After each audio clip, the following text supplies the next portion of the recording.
Welcome everyone to Alchemy of Awakening podcast. My name is Holly and I am just pleased that you are here, that you found your way here. And I have something incredibly powerful, transforming, and I feel like fun and easy to share with you today. It does involve the Akashic Records and it involves unpacking where you might feel that you are stuck.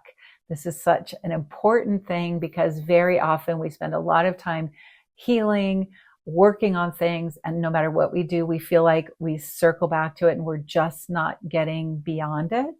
And I want to share something with you today that is easy, it's powerful, it's transformative, anyone can do it, and can bring about incredible change to catapult you forward in ways that maybe you haven't discovered yet. This is one of my very passionate things that I love to share about, and I haven't done it here on this podcast yet. So I'm just really excited to share it with all of you. And for those of you who aren't familiar with me, my name is Holly Hawkins. Again, this is the Alchemy of Awakening podcast. And this is a space that I actually consider a sacred space because each of us on our journey of awakening, discovering who we are, and more importantly than those esoteric terms of our journey of our awakening and all that, is that we want to live a life that's satisfying and feel that our desires are possible. And not just that they're possible, but we can find pathways to truly embody what we desire. I'm going to just do a little bird walk for a second because I love to talk about desires, that I truly believe that our desires mean something because each of us has our unique set of desires. I'm sure you can think of people you know and their desires for what will be a fulfilling life for them are not your desires. People don't have the exact same carbon copy of desires. Sure, you might share some desires in common with certain people, but you also have a lot of desires that are just yours. And when I talk about this, I often talk about the things, not only do you have desires to do things or experience things or a way of experiencing life, you have a lot of things that you don't want to do. And one of the main things I don't want to do in this lifetime, I'm very, very clear about it, is I don't want to jump out of an airplane. There's no cell in my being that thinks that's a good idea. Yet, you probably know people, you might even be one of these people who thinks jumping out of an airplane is a tremendously exciting, exhilarating, mind-blowing thing to do. And maybe you've done it or you would do it without hesitation. And just there's an example of exactly that. Not all desires are for all people. So if you have unique desires, why would you have them? Why do you have them? I don't believe you have your desires for them to be thwarted and feel stuck by them. I absolutely live in a space that if you have a desire, it is possible. It is possible. It may not be possible tomorrow, but there's a reason that you have the unique desires you do.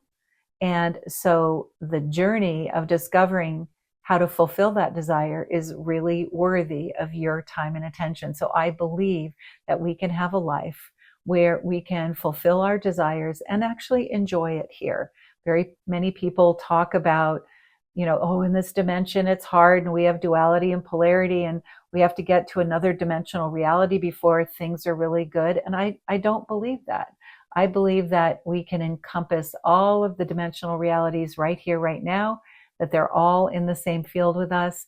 And so that we have that ability to, yes, be in a field of polarity where we have those highs and lows, those roller coasters of life. But I also feel like we have the ability to be resilient and navigate it. So these are things that I like to share in this podcast, Sacred Space. Just tips, tools, tricks, techniques to help us unpack what feels like it's a pattern that's no longer serving us and move in the direction of creating patterns that do satisfy us, that do feel contemporary for us, that do feel like that we are proving that we are empowered creators of our lives.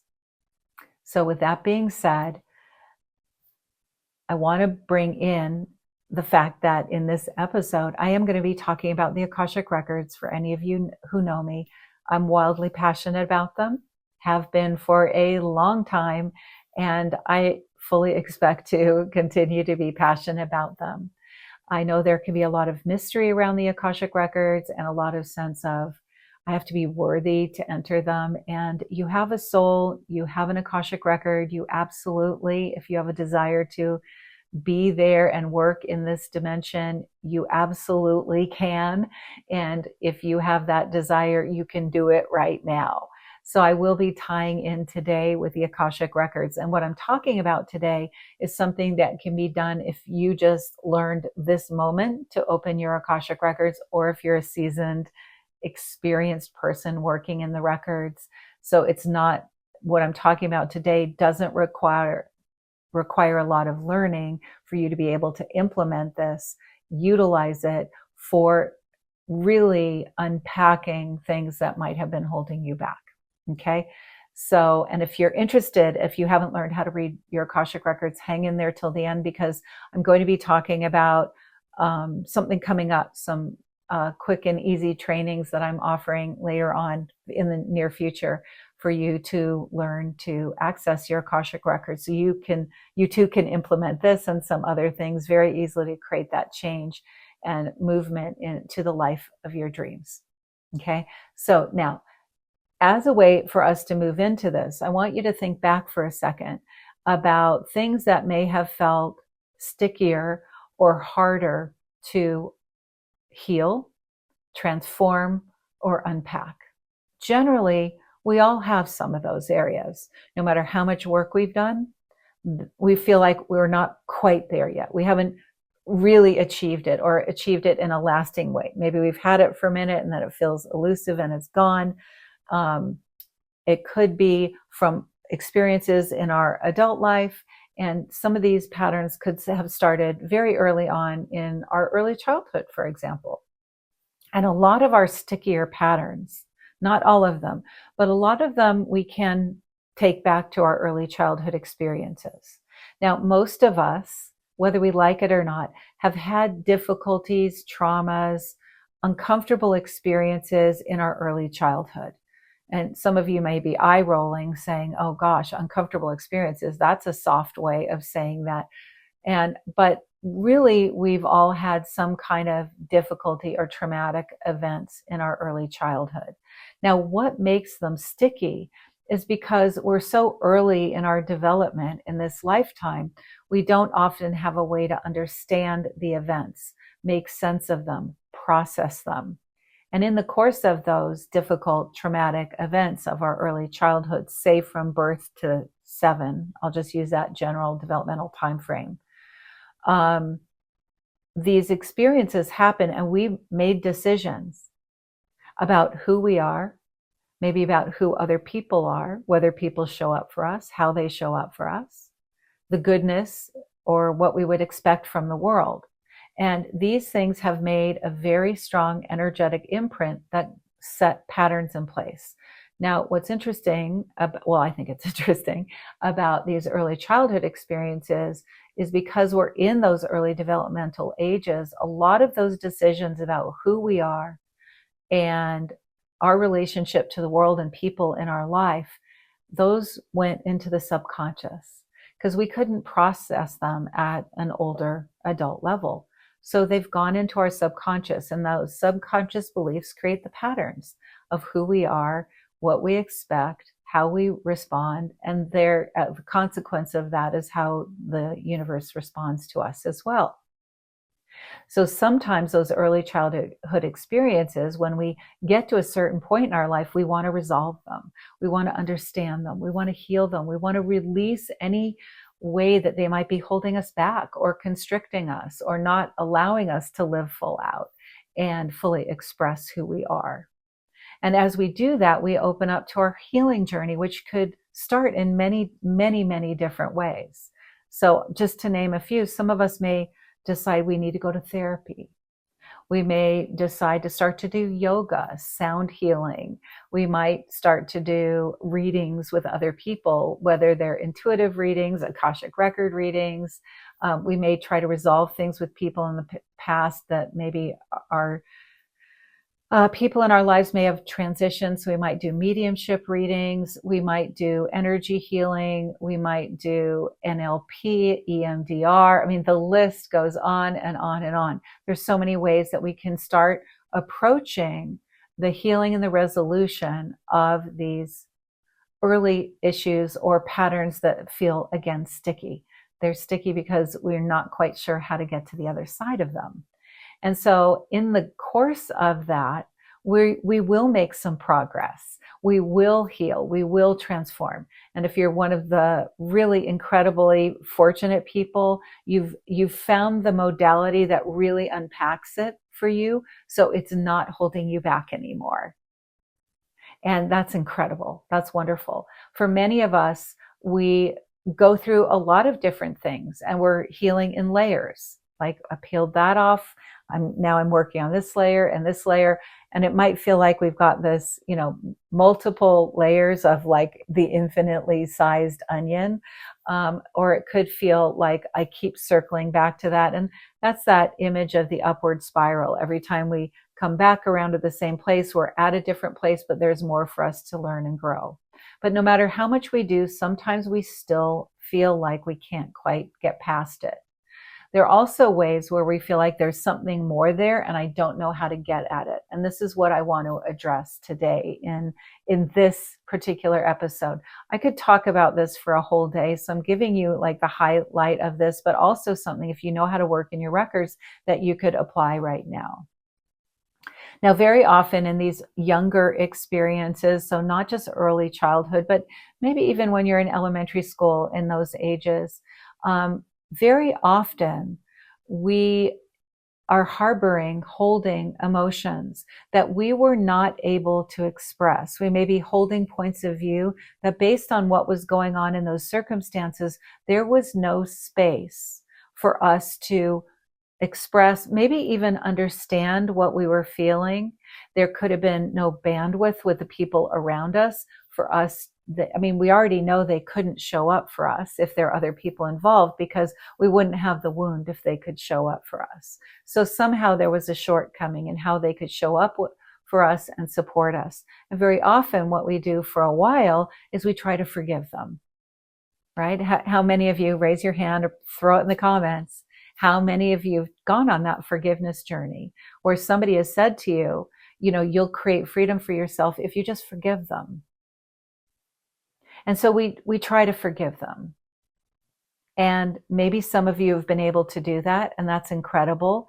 I've worked with people over 20 years now, and my experience with a lot of the people that I've worked with is forgiveness is incredibly difficult.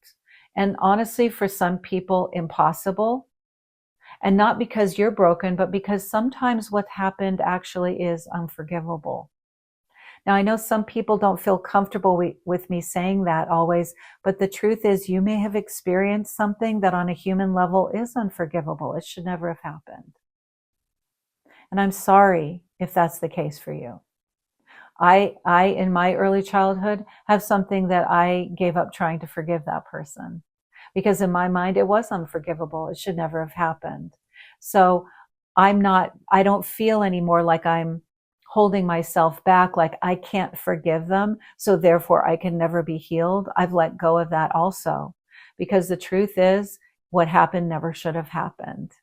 It just should not have.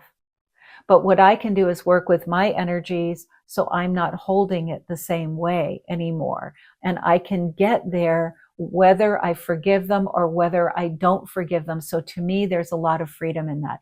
If forgiveness is a pathway that really, truly works for you, that's amazing. I have worked with people who have tried to forgive and have gotten there, but it hasn't been sustainable.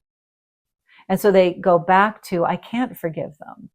So how do we let ourselves feel like I can be okay even without forgiving them? Because there are a lot of teachings out there that say that's the only pathway for healing. And if you can't get there, then you feel like I've got to sit without being able to be healed or transformed from this because I can't forgive.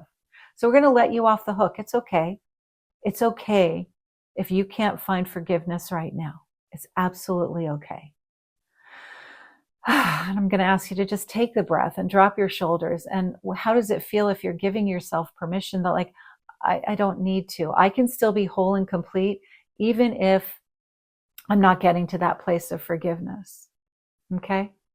So before I continue on, I want to talk, because what I'm bringing up is talking about working in the Akashic Records. To understand what I'm talking about here, I need to talk about and address the energy of the Akashic Records. What is the energy of the Akash? When you enter the Akashic Records, you are immersed in a field of the Akash, which is love, and what comes with love is this: compassion, kindness, gentleness, understanding, spaciousness. It's a place where we energetically can relax because we are not feeling the weight of some of these human pressures. What also comes in this space is freedom from judgment. So whether you're judging yourself or you feel judged by other people, or whether you judge other people, that ceases to exist in the space of the Akash. So whatever you're doing in the space of the Akash is in a space where you are held at a level, if you will, of unconditional love. You are understood. You're not judged. Kindness and understanding, generosity and heart is just enveloping you, where you can let some of these burdens down. And I believe that the space of the Akash, this lovely energy that I'm talking about, is our core nature anyway. So as we're in there, we're vibrating and allowing our core nature to come out and be stronger. And so the reason I'm sharing this goes into what I'm going to invite you to do in the Akashic Records. So if you have something that you have been unable to get past in your healing journey, in your wanting to be free of patterns that aren't serving you anymore, one of the things to do is open up your Akashic Records and connect with your soul guidance team, or however you refer to your team of guides in the Akashic Records, and tell them you just want to talk to them. And in this experience, you're not looking for any answers. You're not looking for solutions. You're not looking for a why. What you're going to do is start talking about what happened, what you remember about it, how you felt, from a place of complete honesty.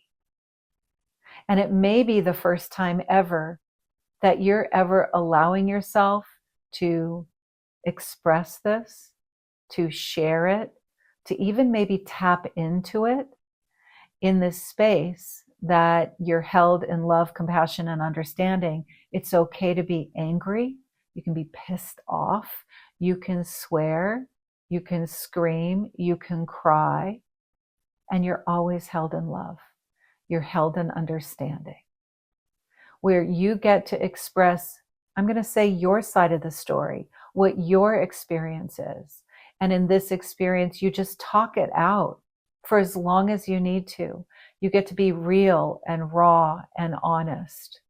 You're not trying to make it better for anybody else. You're sharing what your experience is. Maybe you had a lot of fear, terror, feeling unsafe, not seen, not understood, silenced. It could go on and on. You know, the experiences you may have are going to be unique to you. But in the space of the Akasha, you talking about, and from your place of your experience and your memory, you are 100% right. It's not whether, oh, I don't know if I'm remembering this correctly. Maybe I have the wrong story. you allow yourself to be honest for whatever comes up for you. It doesn't matter what anyone else has said. It doesn't matter how you could be angry at somebody that you'd like to forgive. Just express it.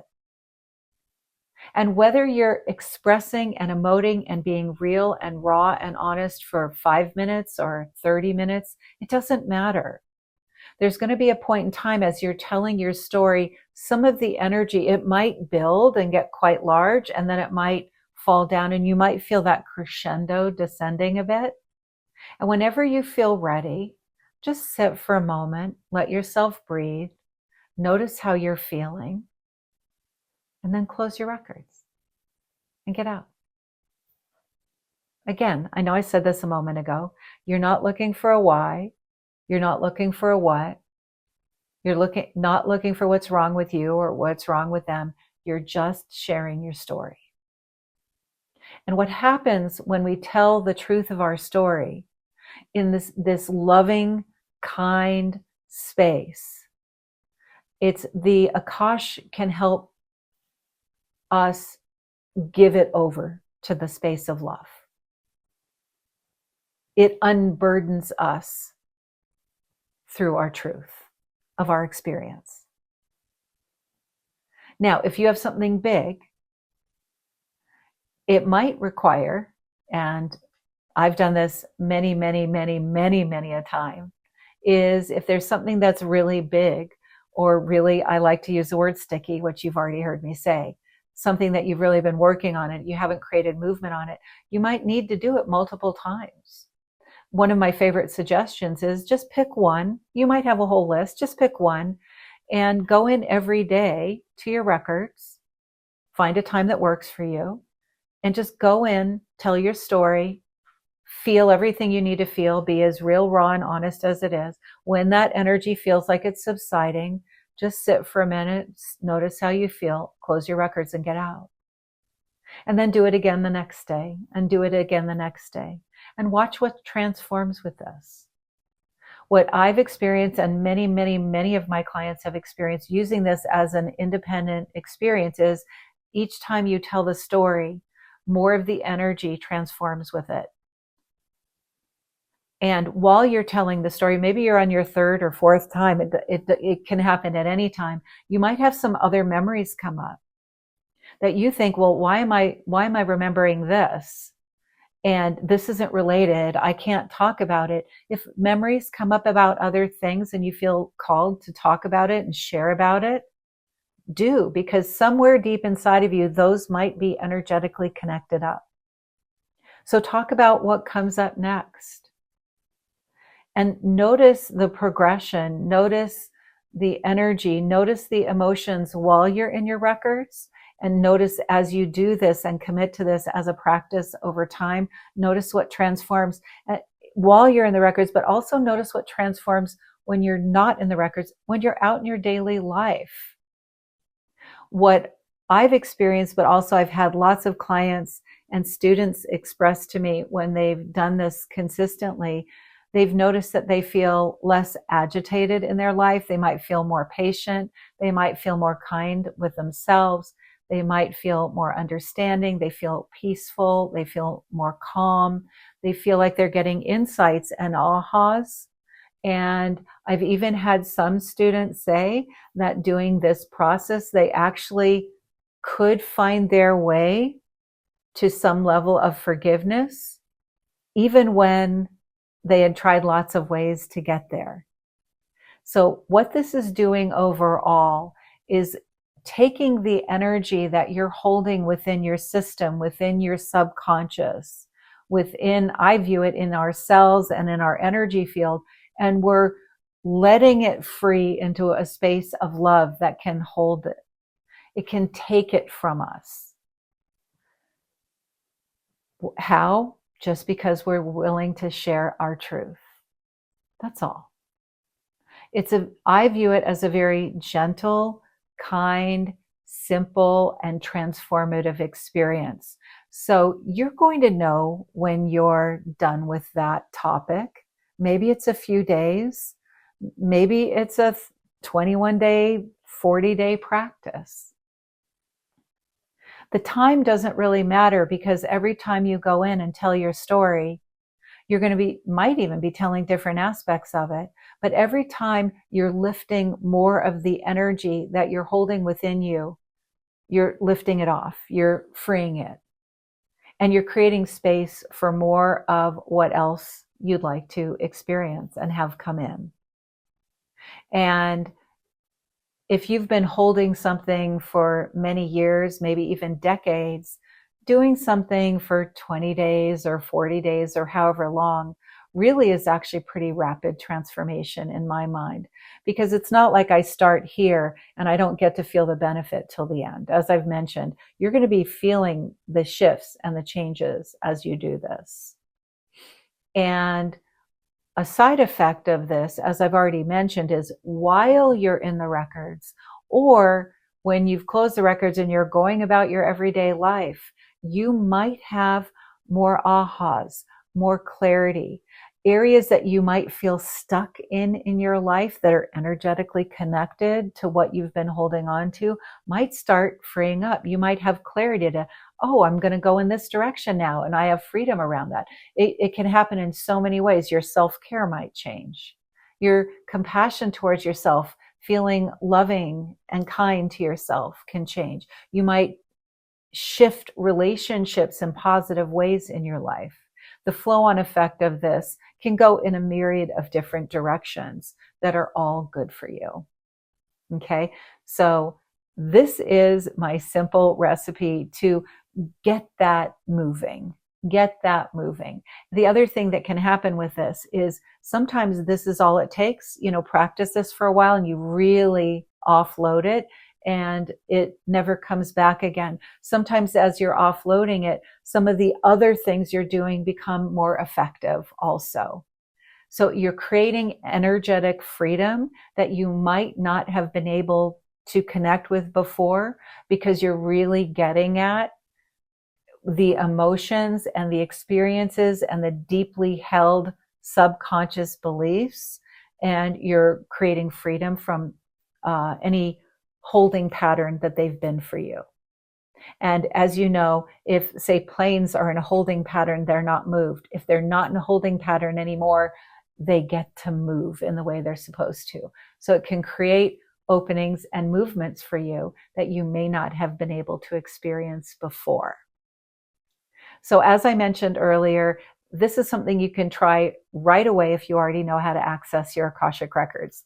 I encourage you to do so, and I'd love for you to share in the comments, not just for me, but for everyone watching. Have you tried this? What did you feel? What was your experience? What did you notice shifting, especially if you've committed to it, to do it regularly? And if you have any questions about it, please feel free to put it in the comments also, because I'd love to answer your questions, because as you know, you're not the only one that will have that question. And if you're somebody who's curious about opening the Akashic Records and you don't know how yet, and you would like to know, I'm offering 2 classes coming up in April. I will say the year 2026, because I know you might be watching this later. One is called Portal to the Akashic Records, and the other one is called Akashic Records Trilogy. I'm offering them both in April, and I would love to have you join me. They're shorter classes in which in both of them, you learn how to open your records and those beginning stages of working in your records. The Portal to the Akashic Records class is just a 4-hour class, and the Trilogy class is a little bit longer, I believe. Going a little bit blank on this right now, but I'll pop the link down below for you to both of them to see if one of them resonates with you. I would love to have you join me and begin that journey of learning to work and put your toe in the water of the Akashic Records and see how you feel about it, and see what's possible for you as you open up to more of your soul level truth, connected to the field of love and kindness and compassion, where your highest potential is more easily accessed. Thank you so much for being here. Again, if you have any questions, comments, feedback, I'd love to hear them in the comments below. If you've enjoyed this episode, please like and subscribe to this podcast series. And I can't wait to see you in the next one. Love to you all. Bye bye.